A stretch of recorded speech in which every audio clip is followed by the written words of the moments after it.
Días, muchas gracias.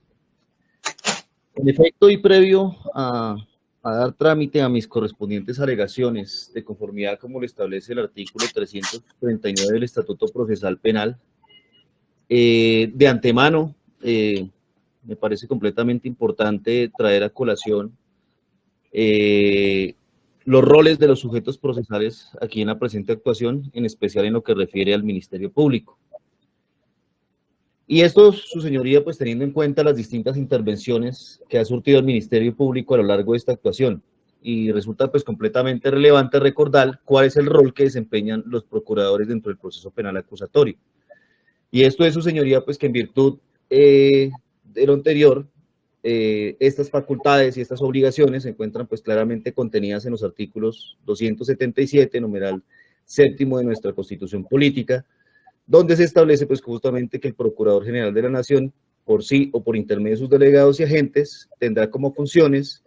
intervenir en los procesos ante las autoridades judiciales cuando sea necesario en defensa del orden jurídico, del patrimonio público y de los derechos y de las garantías fundamentales. En igual sentido, la Ley 906 del año 2004 dispuso justamente en el artículo 111, dentro de las funciones del Ministerio Público, en primer lugar, como garante de los derechos humanos y de los derechos fundamentales, numeral C, procurar que las decisiones judiciales cumplan con los cometidos de lograr verdad y justicia, literal E, procurar de manera temprana y definitiva se defina la competencia entre diferentes jurisdicciones en procesos por graves violaciones a derechos humanos y al derecho internacional humanitario, y literal F, procurar el cumplimiento del debido proceso y el derecho de defensa. Entre otras, las mismas están contenidas en la resolución 248 del 4 de agosto del 2014 de la Procuraduría General de la Nación. La anterior manifestación, su señoría, se realiza pues en atención a las diversas intervenciones que el Ministerio Público ha presentado a lo largo de esta actuación, resaltándose la intervención en la audiencia de formulación de imputación del 16 de noviembre del año 2021, en la que efectivamente se opuso inicialmente a la impugnación de la jurisdicción que el suscrito realizó, por cuanto, a su parecer, esta situación ya había sido resuelta por parte del Consejo Superior de la Judicatura, lo cual no es cierto, y ya posteriormente me manifestaré frente a ello. Y de igual manera, su señoría, en la audiencia de fecha 24 de enero del año 2022, se resalta la intervención del Ministerio Público, creo que fue otro señor procurador, en el que tosudamente insistía en apoyar la infundada solicitud que realizaba la Fiscalía en el sentido de acusar a los 3 ciudadanos encartados cuando era claro que había uno de ellos que no tenía defensor. Luego, aquí traigo a colación esta manifestación recordando cuáles son los roles de cada uno de los sujetos procesales, y es claro que pues el rol del Ministerio Público no es ser un apoyo a la Fiscalía, ni es ser un segundo fiscal, ni mucho menos, sino que justamente acá debe garantizarse un proceso objetivo, imparcial y con garantías, que por supuesto para eso está la judicatura, que quien a bien tomar la determinación en la sesión anterior, y teóricamente y bajo la normatividad que acabo de citar, eso es una obligación que le asiste al Ministerio Público. Simplemente esto, su señoría, como comentario, y procedo entonces a pronunciarme sobre las causales de incompetencia. Sea lo primero indicar, su señoría, que efectivamente acá nos encontramos frente a una causal de incompetencia. Esta causal de incompetencia, como jurisprudencialmente se ha determinado, la realiza utilizando el mecanismo de la impugnación de competencia por factor de la jurisdicción. El problema jurídico a resolver, su señoría, en este estado judicial, efectivamente, si el juzgado segundo penal del circuito con funciones de conocimiento es competente para conocer de la presente actuación. Y en efecto, de manifestarse que es procedente y que es competente para continuar con el conocimiento de la presente actuación, se disponga pues la remisión de este expediente de la justicia penal militar con el fin esa jurisdicción también se pronuncia ante los nuevos elementos con los que cuenta la defensa y los nuevos elementos que también ha descubierto la Fiscalía, así como los nuevos sujetos procesales, de lo cual voy a hacer un desarrollo para contextualizar al despacho. Para tal efecto es necesario hacer un recuento procesal para que su señoría tenga una claridad de lo discurrido en la presente actuación. El día 15 de julio del año 2020, el juzgado promiscuo municipal de Cumbal se dio inicio a las audiencias preliminares concentradas únicamente en contra del ciudadano Carlos José Salcedo Peñalosa. Audiencias que por solicitud de la Fiscalía consistían en solicitud de legalización de captura, formulación de imputación y solicitud de la medida de aseguramiento. En la referida audiencia, al iniciarse justamente la audiencia de legalización de captura, el suscrito impugnó la competencia por factor de jurisdicción, quedando suspendida la audiencia y disponiendo la libertad inmediata del señor Carlos José Salcedo. El juzgado promiscuo municipal de Cumbal, de manera desacertada, remitió la actuación al Consejo Superior de la Judicatura y esta alta corporación, la sala disciplinaria específicamente, mediante decisión de fecha 10 de septiembre del año 2020, consideró lo siguiente. Con el fin de atender cabalmente el asunto sometido al conocimiento de la sala, previamente han de analizarse los supuestos fácticos, además la intervención de las jurisdicciones interesadas en asumir o rehusar el conocimiento del asunto, para que a través de tales argumentos pueda inferir el juez el conflicto de jurisdicciones a quien le asiste razón. Con tal propósito, al indagar la sala el pronunciamiento realizado por el juzgado promiscuo municipal de Cumbal con función de control de garantías en audiencia preliminar del 15 de julio del 2020, es claro que dicha autoridad no emitió pronunciamiento respecto de la competencia que tenía sobre el asunto, sino que de manera inmediata y sin ningún análisis jurídico al respecto, ordenó la remisión inmediata de las diligencias a esta corporación, para su conocimiento y resolución del conflicto, sin que tampoco existiera evidencia que el juzgado haya enviado el proceso a la jurisdicción penal militar para que expusiera los fundamentos legales y argumentaciones sobre la competencia del asunto en concreto. En este caso, el juez ordinario no debió dejar sin resolver la solicitud del defensor sobre el criterio del despacho sobre la competencia que tenía sobre el asunto penal y de igual manera provocar el pronunciamiento de la justicia penal militar. Y dependiendo de ese pronunciamiento, si acogía o no los planteamientos del juez penal, se trababa o no un conflicto de jurisdicciones y en caso de trabarse, si remitirlo a esta sala. Pues si el juzgado penal militar acepta el planteamiento del juez penal del circuito, no se trabaría el conflicto y en tal caso las diligencias no tendrían por qué ser enviadas a la sala jurisdiccional disciplinaria. Lo anterior permite significar que cada autoridad debe dirigir su argumentación y señalar las razones por las cuales considera ser o no competente, según sea el caso, si es colisión positiva o negativa,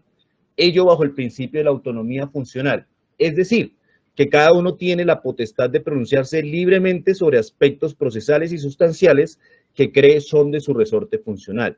para que una vez estén planteados, pueda el juez del conflicto resolver a quién de las autoridades le asignará la competencia jurisdiccional. De lo contrario, no estaría debidamente trabado el conflicto.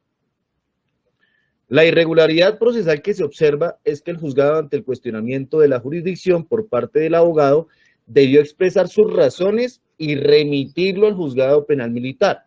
para que él se pronunciara, pero como no obró de esta manera, no se trabó en debida forma el conflicto entre autoridades jurisdiccionales. Finalmente resolvió abstenerse de definir el conflicto aparente de jurisdicciones para conocer de la actuación penal adelantada contra el ciudadano Carlos José Salcedo Peñalosa, únicamente implicado en la presunta comisión del delito de homicidio y privación ilícita de libertad.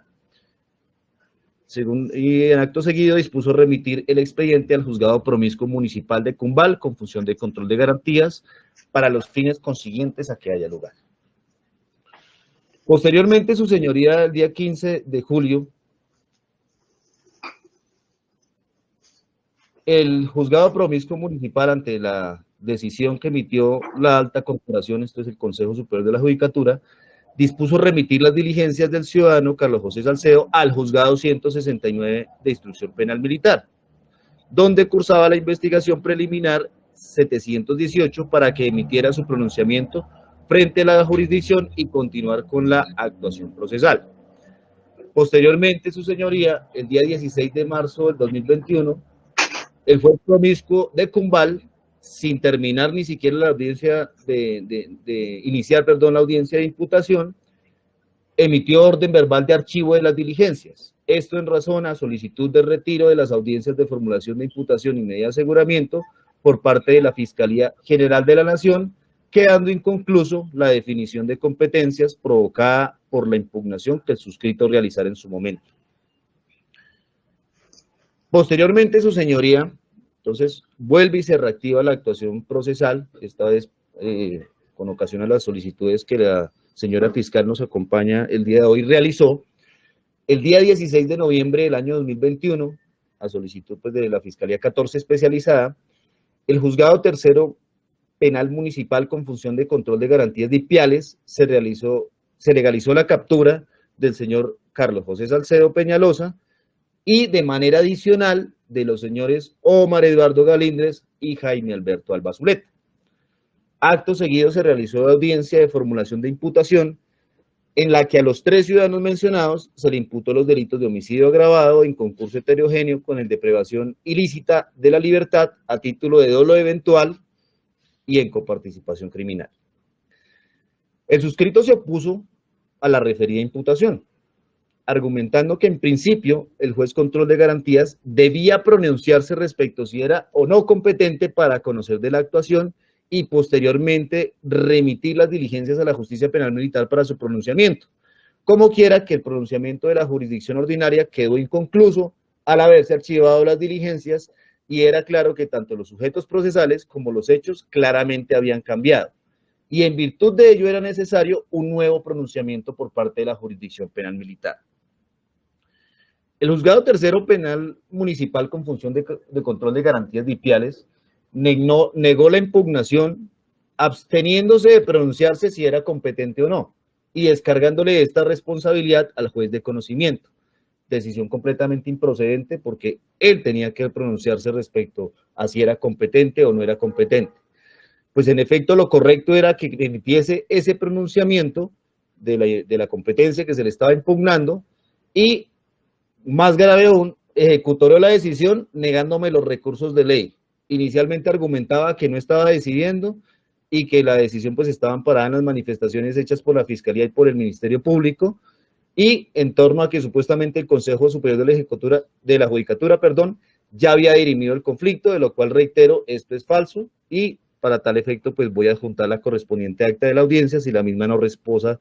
ya en el expediente. Sobre este punto, su señoría, y tal como lo definió en su momento el Consejo Superior de la Judicatura, es una irregularidad procesal y es un grosso error judicial cometido por el juez tercero municipal con función de control de garantías, se emana sin lugar a duda que conjugan dos causales de nulidad de nuestro Estatuto Procesal Penal, las establecidas en los artículos 456 y 457. Primer causal, nulidad por incompetencia del juez,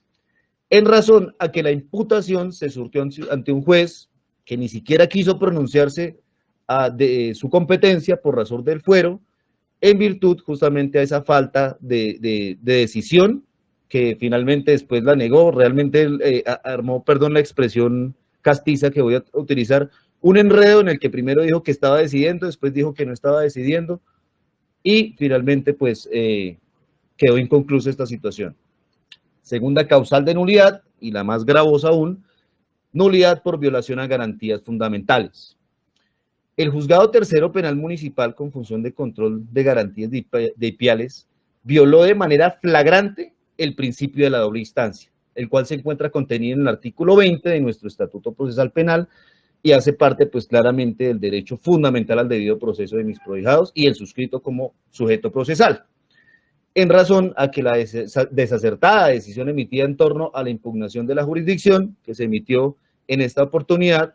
negó la posibilidad de interponer recursos, argumentando que ya no era una decisión, sino que estaba dando un impulso, situación que es completamente anómala e irregular. Frente a este punto resulta claro, su señoría, que el artículo 176 dispone que son recursos ordinarios los de reposición y el de apelación. Frente al de reposición se advierte que procede contra todas las decisiones, incluyendo por supuesto la relativa a la impugnación de la jurisdicción. Se sustenta y se resuelve de manera oral e inmediata en la respectiva audiencia. Y el de apelación procede, salvo los casos previstos en la Ley 906, contra los autos adoptados durante el desarrollo de las audiencias.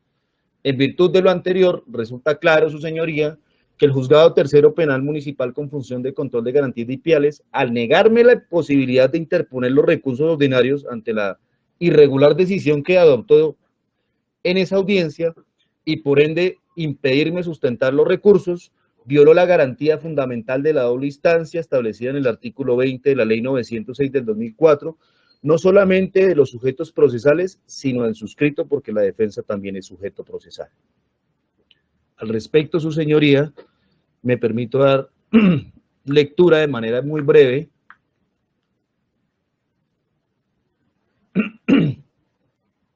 a una decisión en la que, en similares términos, la Corte Suprema de Justicia casó justamente un fallo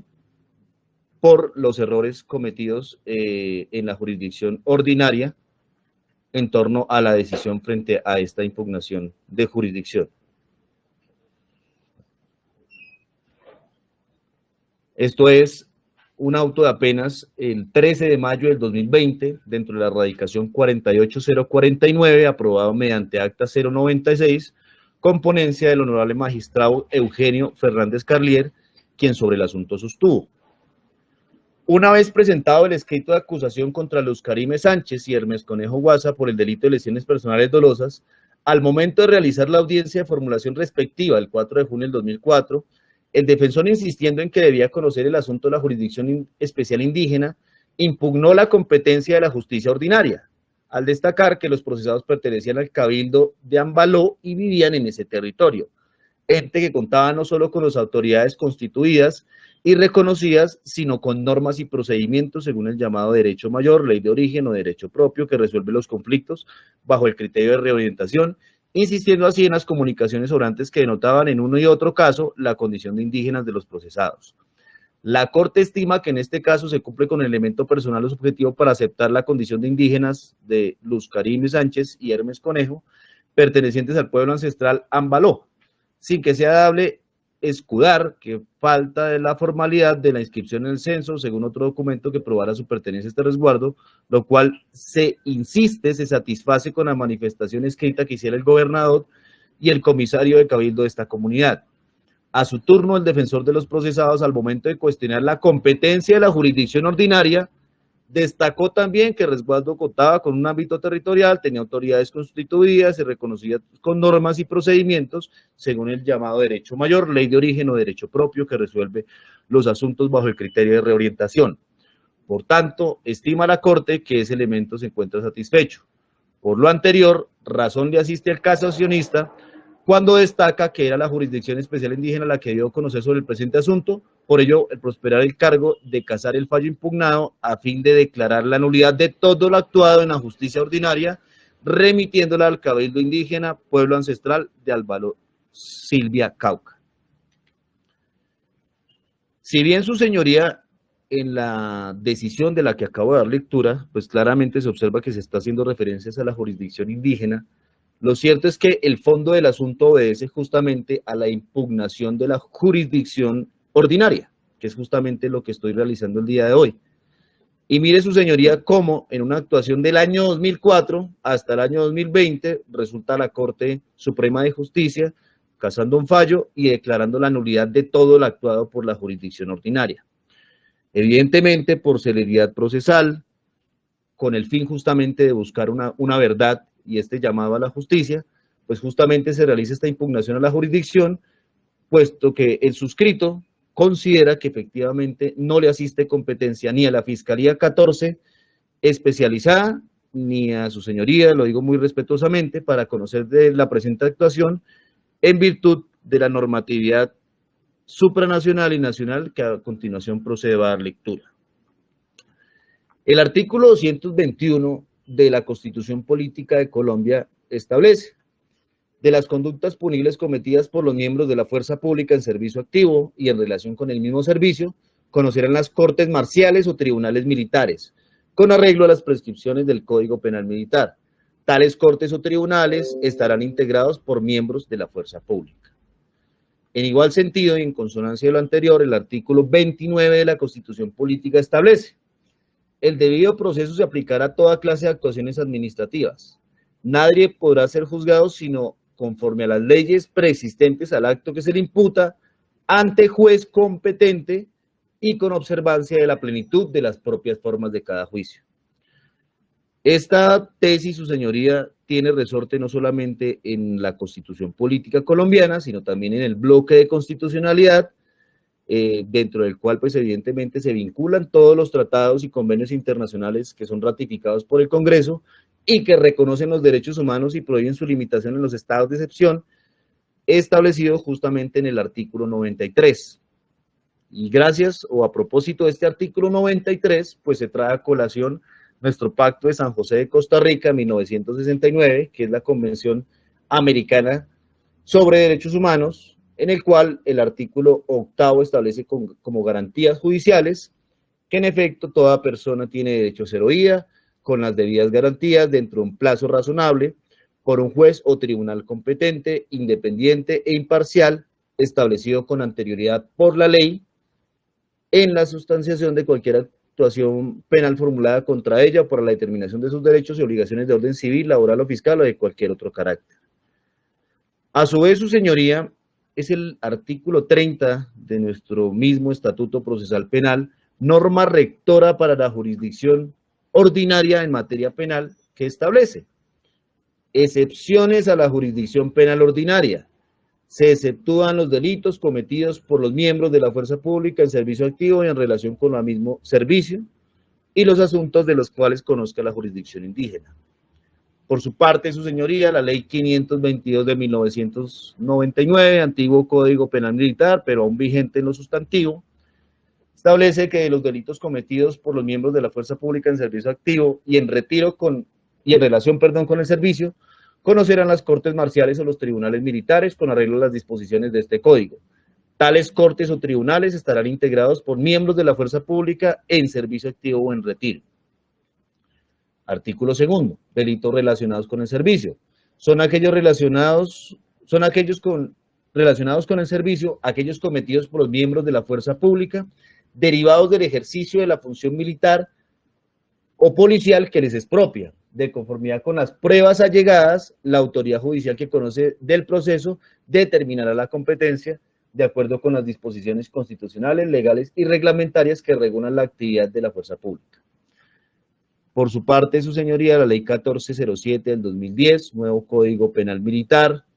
vigente en lo procedimental, establece fuero militar, artículo 1, de los delitos cometidos por los miembros de la fuerza pública en servicio activo y en relación con el mismo servicio, conocerán las cortes marciales o los tribunales militares. Con arreglo a las disposiciones de este código, tales cortes o tribunales estarán integrados por los miembros de la fuerza pública en servicio activo o en retiro. Artículo 2. Delitos relacionados con el servicio. Son delitos relacionados con el servicio aquellos cometidos por los miembros de la fuerza pública en servicio activo dentro o fuera del territorio nacional, cuando los mismos se deriven directamente de la función militar o policial que la Constitución, la ley y los reglamentos les han asignado. Nuestra honorable Corte Constitucional, de igual manera, ha emitido diversos pronunciamientos, dentro de ellos se encuentra la decisión en sentencia C-372 del año 2016, la que se establece fuero penal militar, tratamiento particular, miembros de la fuerza pública, función especial, exclusiva y excluyente. El tratamiento particular que a través del fuero penal militar se reconoce encuentra una clara justificación en las diferencias existentes entre los deberes y las responsabilidades impuestas a los ciudadanos y los que están llamados a cumplir los miembros de la fuerza pública. Pues a estos últimos, la Constitución les asigna una función especial, exclusiva y excluyente, como lo es el monopolio del ejercicio coactivo del Estado, lo que implica el uso y disposición de la fuerza legítima y el sometimiento a unas reglas especiales propias de la actividad militar, opuestas por naturaleza a las que son aplicables a la vida civil. Fuero penal militar, régimen jurídico especial. El fuero penal militar encuentra pleno respaldo institucional en la necesidad de establecer un régimen jurídico especial materializado en la denominada justicia penal militar, que resulta compatible con la especificidad de las funciones que la Constitución y la ley le han asignado a la fuerza pública, y que a su vez resulte coherente y armónico con su particular sistema de organización y de formación castrense. A este respecto, en sentencia 457 del 2002, La Corte destacó que la razón de ser de la justicia penal militar radica de una parte en las reglas de la conducta particulares a que se encuentran subordinados los miembros de la fuerza pública y de otra en la estrecha relación que existe entre esas reglas particulares de comportamiento, el uso de la fuerza y la especial índole de las conductas que le son imputables, las cuales son en esencia incompatibles con las reglas generales y comunes del orden jurídico existente que se ha establecido para la jurisdicción ordinaria. En esta instancia procesal, su señoría, pues efectivamente, no, para no referirme a la inflada imputación que realizó la Fiscalía General de la Nación, es menester manifestar que la defensa en este momento cuenta con serios elementos de prueba que varían de manera trascendental las circunstancias de tiempo, modo y lugar respecto de las lesiones que en su humanidad tenía el señor Ángel Daniel Revelo Regino, que en paz descanse, y que las circunstancias de tiempo, modo y lugar en que discurrió el procedimiento de policía son completamente distintas a las allegadas por la Fiscalía General de la Nación y sus testigos, como lo refirió el día de hoy, testigos que, valga aclarar, todos son familiares y amigos del hoy occiso y con quienes han manifestado inclusive públicamente en medios de comunicación que iban a iniciar una demanda contra el Estado. Luego acá resultó claro que, pues, a propósito de esta demanda contra el Estado, pues evidentemente se persigue un reconocimiento de carácter patrimonial. Frente a estas observaciones, su señoría, como lo acabo de manifestar, el suscrito, pues la defensa, la bancada de la defensa, cuenta con pruebas muy importantes, pruebas justamente realizadas en el lugar de los hechos, entrevistas que se tomaron, que efectivamente desvirtúan completamente la tesis que ha traído acá la fiscal desde la audiencia de imputación. Disculpe que le interrumpa para no salirnos de la audiencia. O sea, usted, estamos en el artículo 339, usted manifestó inicialmente una nulidad, luego está haciendo, luego hizo referencia al fuero militar, pero ahora está haciendo referencia a los elementos materiales probatorios con que cuenta, pero Sí, señorita. pues ciñámonos a la oportunidad en la que estamos, en el 339. Concreto. En efecto, su señoría, lo que ocurre, su señoría, es que para que en efecto usted pueda pronunciarse a la competencia o no del presente asunto, esto pues obviamente no voy a hacer mención a las pruebas porque mal haría el suscrito en contaminar a esta judicatura sin que llegáramos a la etapa procedimental pertinente, pero hago la manifestación, su señoría, porque es que estos elementos no los conoce la justicia penal militar. Entonces, en virtud de lo anterior, y para ya no hacerme más extensivo, su señoría, solicito puntualmente dos situaciones.